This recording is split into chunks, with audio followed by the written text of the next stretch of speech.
Hello, everybody. Scott Golden here with the Golden Opportunities Coaching YouTube channel and the continuation of our series on flirting. If you are looking for relationship coaching, marriage coaching, or any point in between, life business coaching as well, would love to be of assistance to you in that way, continuing to provide the best in coaching services in 2022 and beyond.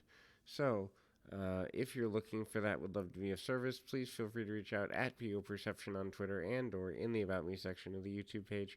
We'll continue to reach out and make a connection in that way.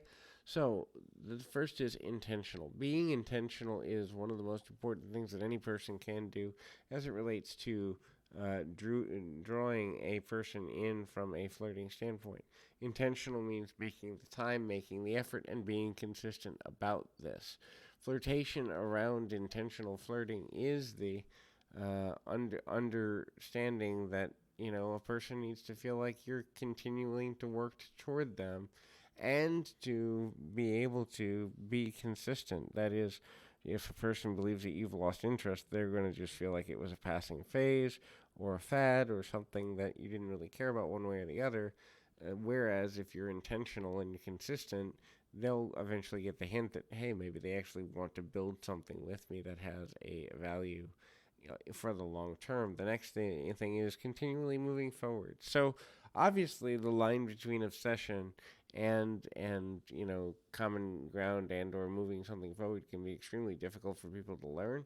It's often quite difficult for people to understand how to give enough of an indication of interest without coming on overbearing or rushing or feeling like or the other person feeling that you're coming on too strong, and that's different for every individual. So communication is necessary even in a flirting way of like, hey, I'm just interested and I want you to know I'm here, versus, hey, I'm creepy and hanging outside your door at 3 in the morning, right? So it's all about finding proper cadence, but finding that proper cadence is super important, and continuing to move things forward is an important aspect of things. So the next thing is finding common ground, whether it's politically, whether it's religiously, whether it's emotionally, whether it's common interest, whether it's common worldview, way you see relationships, way you see the world.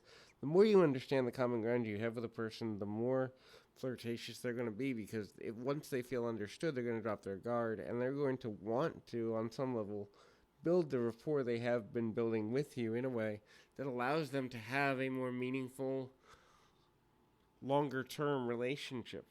It's not always easy, it's not always simple, and it's certainly not always fun to do, and a lot of people think that flirting should only be fun, and sometimes it's not, because it means actually having to kind of anticipate the needs of the other person, or the preferences of that person at the very least. So obviously attraction factors into that. Physical, emotional, and mental attraction all are part of proper flirtation, because obviously you want to seem attractive, and you're really, at the end of the day, and a lot of people are uncomfortable with this, but there is salesmanship in attempting to get someone to date you.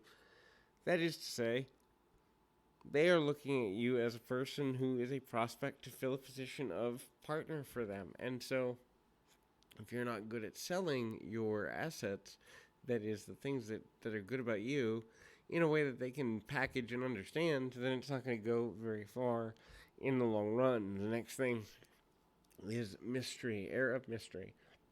When you are trying to attract a new person, leaving them wanting more is one of the most valuable things that you can do at any given moment, because if they think they know everything about you, they're going to be bored, they may disengage, they may go look for a new challenge to tackle metaphorically, and so they may not look at you in the way you want to be seen or view you in the way you want to be seen. But if they look at you and say, hey, this person is mysterious, there's things I've got to still learn about them, then they may look at you and say, okay, I've got to spend more time getting to know them in order to figure out if I can have something with them or not, or what that looks like, how I could manage to make that happen, why that would be valuable or important or useful or beneficial or whatever have you. And so beginning to understand the value of doing that is also super, super important for a number of reasons, and knowing